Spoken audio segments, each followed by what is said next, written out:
jasa Partai Demokrat menimbang dan seterusnya, mengingat dan seterusnya, memperhatikan, memutuskan, menetapkan pertama dari calon yang kedua tersebut atas voting berdiri, maka Pak Muldoko ditetapkan menjadi Ketua Umum Partai. Terkait soal pagar laut dan berkenaan dengan terbitnya sertifikat hak guna bangunan, Ketua Umum Demokrat itu bilang, sertifikat terbit tahun 2023 di era Pak Jokowi jadi presiden.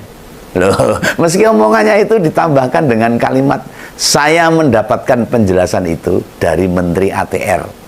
Padahal kita tahu toh, Mas AHY kan sempat jadi Menteri ATR juga itu.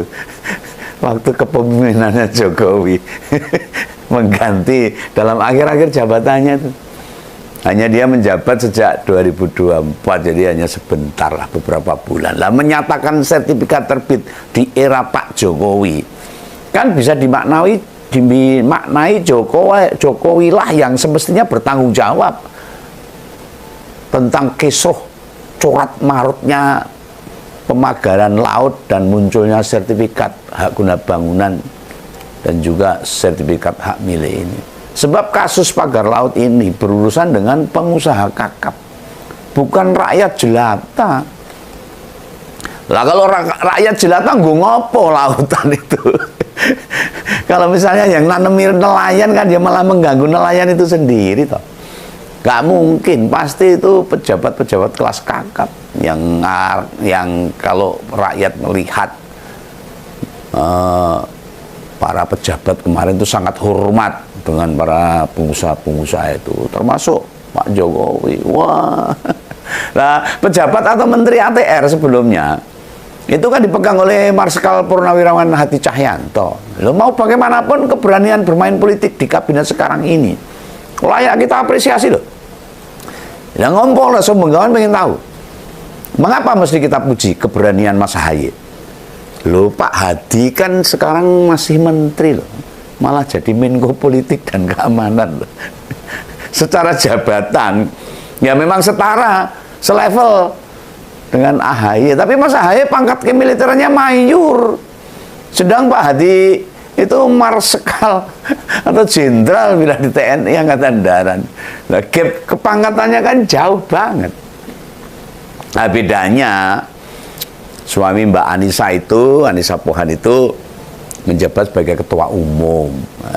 Yang mungkin merasa bapaknya juga dekat dengan presiden sekarang Pak Prabowo. Nah, dengan langsung menyebut HGB pagar laut Tangerang terbit di era Jokowi, kan itu membuka konflik akhirnya, nantang, malah bahasanya itu nantang gitu. Menunjukkan tidak ada ketakutan sedikit pun. Nanti ada kemarahan Jokowi kepada AHY dan nggak tanggung-tanggung loh, yang jelas bakal dihadapi itu Pak Hadi sama sulungnya presiden ke-7 Gibran. Posisi Gibran kan yang wakil presiden, jelas lebih tinggi dengan kedudukannya Menko yang dipegang oleh AHY. Lo mau bagaimanapun ucapan yang dia sampaikan ke wartawan seolah-olah berupa pesan politik. Kekuatan Jokowi di pemerintahan sekarang sudah jauh berkurang. Lalu juga dia membuka resiko, andai di rapat kabinet omongannya ke media dibahas sama Wapres, atau karena AHY tahu dalam setiap rapat kabinet wakil presiden nggak punya keberanian, nggak duwe mental gitu buat bicara. Nah, apa selama ini malah nggak pernah dikasih kesempatan, diberi ruang untuk bicara. Wah, piye sing ngerti tahu duit bocoran ya sapa ya ini. Bocoran di dalam kabinet. Gimana nih posisi wakil presiden waktu rapat kabinet? Om Begawan belum dapat bocoran. Nah, apa yang disampaikan AHY yang bisa dimaknai loh sebagai serangan ke Jokowi buat kedua kalinya, itu tentang pembangunan infrastruktur. Kalau tadi yang pertama menyerang masalah terbitnya sertifikat hak guna bangunan dalam pemagaran laut. Nah, ini sekarang masalah pembangunan infrastruktur. Infrastruktur ini kaya apa ya karepe.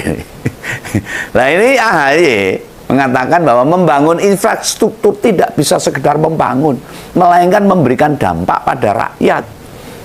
Loh, tidakkah rakyat Indonesia paham nih? Kalimat itu jelas semacam menstigma, memberi penegasan bahwa pembangunan infrastruktur periode sebelumnya tidak semua berdampak pada rakyat. Kan ngomongnya gitu. Nek dikupas secara jelas itu. Ya mungkin AHY wis gregeten, anyel emosi. Kapan bisa membalas apa yang dia atau bapaknya hingga Demokrat rasakan 10 tahun terakhir. Nah, secara pribadi Om Begawan memahami betul situasi batinnya AHY.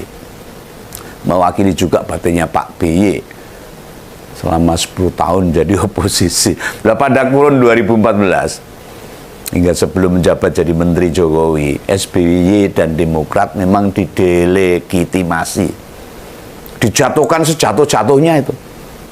Hadirnya Jokowi di tahun 2016 pas ke Wisma Atlet Hambalang yang mangkrak itu pukulan telak. Nah, pada pemilu 2019 Demokrat mesti kehilangan 5 kursi dan pemilu terakhir kembali berkurang 10 kursi. 10 kursi, menurunnya kekuatan politik Demokrat. Lah, diakui atau tidak, akibat sikap oposan waktu Jokowi menjabat, mengakibatkan Partai Demokrat turun. Loh, sayangnya loh, kritikan-kritikan Demokrat saat itu sangat tidak dewasa. Mereka kerap membandingkan keberhasilan SBY dengan Jokowi yang memang kontras, jeglek bahasa Jawanya, tidak sebanding lah. Oke, halo teman-teman, kembali lagi bersama saya di channel ini. Salam NKRI harga mati. Teman-teman, dalam video ini apa yang kita lihat, yang kita dengar, tentunya hal-hal seperti ini menjadi sebuah pemahaman terbaru ya bagi kita dalam menilai perjalanan politik yang memang sulit untuk ditebak. Karena perjalanan politik saat ini kadang lawan pun bisa jadi teman dan teman pun bisa jadi lawan. Itulah yang terjadi di negara kita, sehingga dengan berbagai macam problem-problem yang terjadi, kadangkala itu dilandaskan atas hawa nafsu yang besar yang ingin menguasai negara ini dan ingin memperkaya diri sendiri, sehingga masyarakat terbengkalai. Mereka lebih memprioritaskan diri mereka sendiri tanpa mereka mengutamakan apa yang menjadi sumpah mereka pada saat pelantikan dari setiap pejabat-pejabat yang ada. Nah, disampaikan di sini teman-teman, saya akan membacakan bahwa memang Pak Presiden Prabowo harus tegas mengambil keputusan terhadap orang-orangnya. Jokowi yang berada di pemerintahannya, kalau tidak tegas, tak menutup kemungkinan orang-orang tersebut akan melakukan tindakan melawan dan membangkang terhadap pemerintahan yang sah. Di sini adalah pemerintahan presiden yang efektif. Mudah-mudahan Pak Presiden segera buat dan bertindak untuk antisipasi sebelum terlambat ya. Pernyataan AHY benar adanya. Tidak ada misi menteri, yang ada misi presiden. Jadi tanggung jawab Presiden Jokowi, adili Jokowi. Inilah yang diminta oleh masyarakat supaya India diadili. Ya, era Jokowi tidak ada visi misi menteri, tapi yang ada visi misi presiden. Kenapa terjadi hal itu? Karena dia takut ketika terlibat para menteri-menteri dan mereka tahu bobroknya Jokowi di sana. Ini adalah jadi salah satu masalah besar bagi Jokowi, makanya dia tidak melibatkan hal itu. Artinya setiap kebijakan, setiap menteri pasti harus persetujuan Jokowi.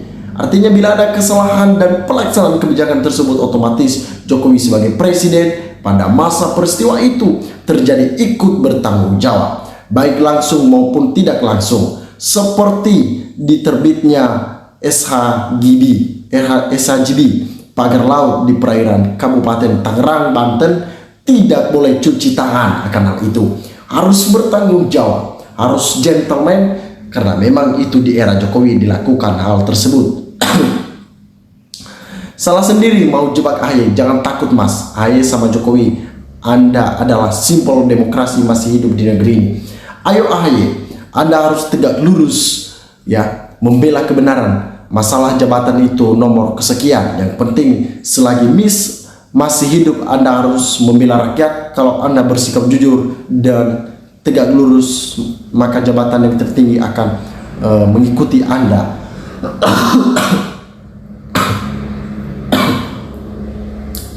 Ya, ada banyak orang-orang yang memang kita tahu mereka jujur, mereka adil, ya, mereka memperlakukan masyarakat dengan baik, seperti Ahok, dan masih banyak orang-orang yang cinta akan keadilan, ya teman-teman.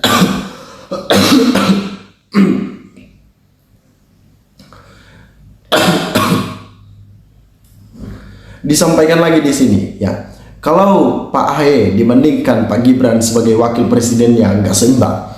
AHY ketua partai sedangkan Gibran hanya anggota partai, itu pun oleh PDIP karena tidak lurus ke Bu Mega dan membohongi PDIP, ya dilepaslah dari PDIP alias dipecat. Keberanian jelas jauh dibandingkan Bapak AHY tiap hari ketemu kader dan pengurus, ya, di dua daerah yang lancar bicara. Bravo Pak AHY, maju terus, bantu dengan ikhlas Bapak Presiden Prabowo supaya berjalan pemerintahan dengan baik. Ya, itu yang diinginkan oleh masyarakat.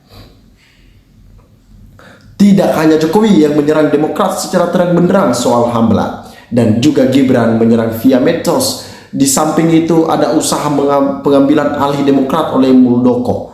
Muldoko adalah pejabat yang dekat dengan Jokowi. Tidak heran kalau AHY menerima tawaran menjadi menteri Jokowi pada tahun menjelang berakhirnya Jokowi adalah strategi, semacam Trojan Horse strategi untuk siap menyerang balik kepada Jokowi bila ada kesempatan yang tepat. Nah, teman-teman, sahabat-sahabat dari Lensa Netizen dimanapun Anda berada, silakan berikan tanggapan teman-teman di dalam kolom komentar ini sehingga kita dapat bertukar pikiran antar satu dengan yang lain lewat kolom komentar ini. Terima kasih teman-teman. NKRI harga mati.